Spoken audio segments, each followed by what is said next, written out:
نہیں کی، آج آوازیں دے رہا ہے، دروازے کھٹکھٹا رہا ہے اور کہہ رہا ہے مبارک ہو، اٹھو، اس عاشق رسول کے لیے استقبال کرو، اس عاشق کے لیے استقبال کرو، اٹھو۔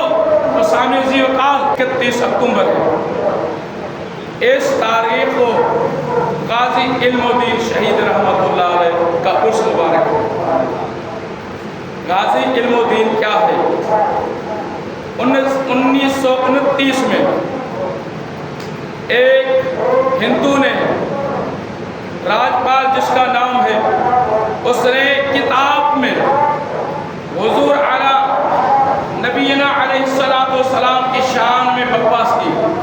اس نے لفظ بولے کتاب کے اندر، تو میرے مصطفیٰ کریم کے امتیوں، جب یہ گستاخی کی، تمام علماء عاشقان رسول اٹھے، احتجاج کیے، لیکن کچھ نہیں ہوا۔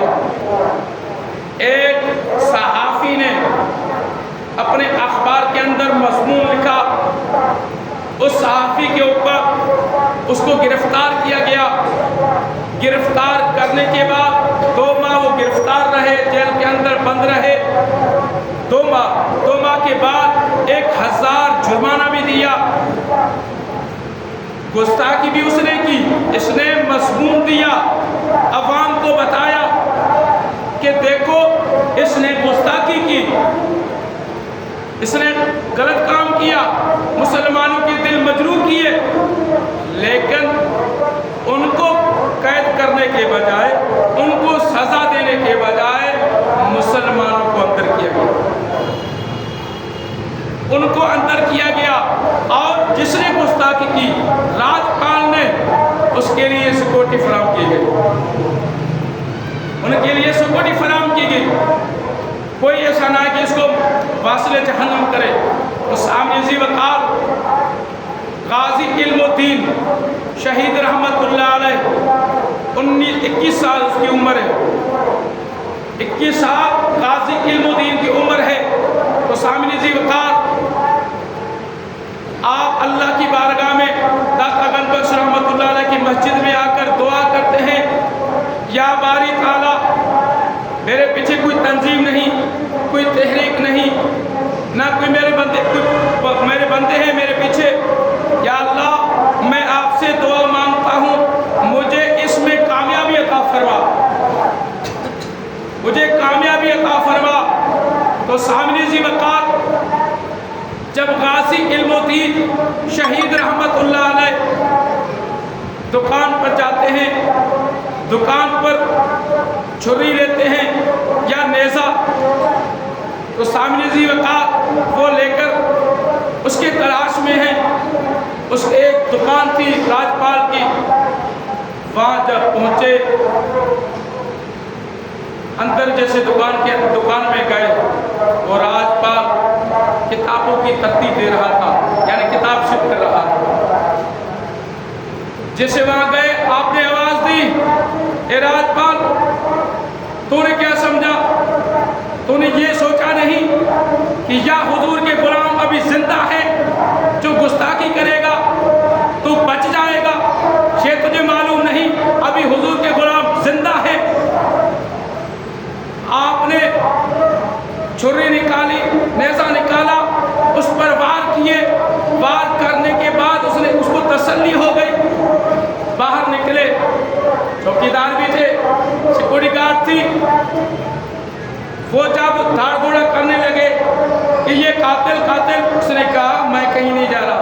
آپ باہر نکلے، وہاں نلکا تھا، نلکے پر اپنے ہاتھ بھی صاف کیے، وہ چھری یا نیزہ اس کو بھی دھویا، جو کپڑوں پر خون لگا تھا اس کو بھی پاک کیا۔ آپ تھانے چلے گئے، وہاں جا کر آپ نے اقرار کیا کہ ہاں اس گستاخ کو میں نے واصل جہنم کیا۔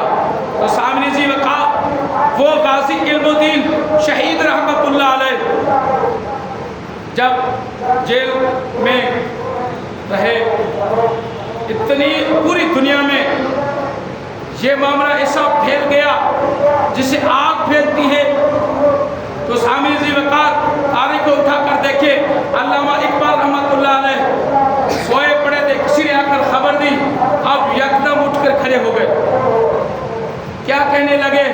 80 تک گلا کرتے رہ گئے، 80 تک گلا کرتے رہ گئے، لیکن دکھن دا منڈا بازی لے گئے، جیسا گالیوں میں پورا ہویا سے، اب بات کرنے میں پورے، لیکن بازی غازی علم الدین لے گئے۔ تو سامع ذی وقار پیر مہر علی رحمت اللہ علیہ بڑے محدث بھی ہیں، بڑے پیر بھی ہیں۔ سامع ذی وقار وہاں اسلام آباد سے لاہور تشریف لے آئے، مریدین نے سوال کیا، اچانک حضور کیا معاملہ ہو گیا؟ آپ نے کہا میں عاشق کی زیارت کے لیے جا رہا ہوں۔ غازی علم الدین شہید رحمت اللہ علیہ کو ملنے کے لیے وہاں سے آئے۔ تو سامع ذی وقار کسی کو مختصر کرتے ہوئے، جب غازی علم الدین شہید رحمت اللہ علیہ جیل میں تھے تو انہوں نے کیا کیا کہ ابھی اس کو غازی علم الدین کو جب پھانسی دے گے، لاہور کے اندر احتجاج ہوں گے، روڈ بند ہوں گے، ابھی کیا کیا جائے؟ ان کو یہاں سے اٹھا کر میاں والے جیل میں رکھا جائے۔ لیکن یہ بھی اس میں شامل ہے کہ سارے مسلمان سو جائیں، بعد میں یہاں سے نکلیں گے، جیسے کسی کو پتہ نہ چلے۔ تو سامع ذی وقار جب غازی علم الدین شہید کو رات کو جب سب مسلمان سو گئے، لیکن ایک وہاں میاں والی کے علاقے کا ایک مجذوب بندہ ایک چوک میں بیٹھا ہوتا تھا، کسی سے بات نہیں کرتا تھا، آپ کسی بات کو مجذوب نہیں کرتے تھے۔ تو سامع ذی وقار جیسے وہاں سے میاں والی سے لاہور سے غازی علم الدین شہید کو روانہ کیا گیا میاں والی کی طرف، وہ مجذوب بزرگ جو کسی سے زندگی بھر بات نہیں کی، وہ اٹھ کر ایک ایک کو آواز دے رہا ہے، یا اے میاں والو، میاں والی آپ کو مبارک ہو، آپ کے شہر میاں والی میں عاشق رسول آ رہا ہے، آپ کے شہر میاں والی میں عاشق رسول آ رہا ہے۔ بندے حیران رہ گئے، بندے جب اس عاشق رسول غازی علم الدین کو بلایا گیا تو دیکھا جب میاں والے میں پہنچے تو مسلمان کافی تعداد میں اس کے استقبال میں تھے۔ تو سامع ذی وقار جب غازی علم الدین شہید رحمت اللہ علیہ جیل میں پہنچے، آپ کے پاس قائد اعظم محمد علی جناح رحمت اللہ علیہ آئے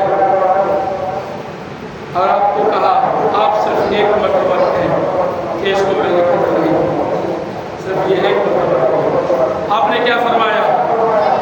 قائد اعظم میں نے زندگی بھر کوئی ایسی نیک عمل کیا ہی نہیں، میرے پاس کوئی نیکی نہیں، صرف اس نیکی کے علاوہ میں نے کام کیا، میں نے کام کیا ہے، میں اقرار کرتا رہوں گا، یہ میں نے کیا۔ سامع ذی وقار اس کا عشق دیکھو، اپنے حضور سے وفا دیکھو، اپنے حضور سے محبت دیکھو۔ غازی علم الدین شہید رحمت اللہ علیہ جیل کے اندر تھے، لیکن ایک مرتبہ کیا ہوا، جیل کے اندر حضرت موسیٰ کلیم اللہ تشریف لے گئے۔ حضرت موسیٰ کلیم اللہ جلالی نبی، لیکن جب موسیٰ علیہ السلام ملاقات کے لیے تشریف لے آئے، غازی علم الدین شہید رحمت اللہ علیہ غازی کے حضور آپ کو اللہ کی نبی ہے، آپ نے کیسے مہربانی کی؟ حضرت موسیٰ کلیم اللہ فرماتے ہیں کہ علم الدین جب بھی حضور کی کچہری لگتی ہے، جب بھی حضور کی کچہری لگتی ہے تو وہ آپ کا ذکر ہوتا ہے، علم الدین علم الدین علم الدین۔ حضور فرماتے ہیں علم الدین علم الدین، پھر میں نے کہا کہ میں علم الدین کی زیارت کروں۔ حضرت موسیٰ کلیم اللہ جس نے زیارت کے لیے آئے، کیوں؟ کیا وجہ تھی؟ نہ کوئی وہ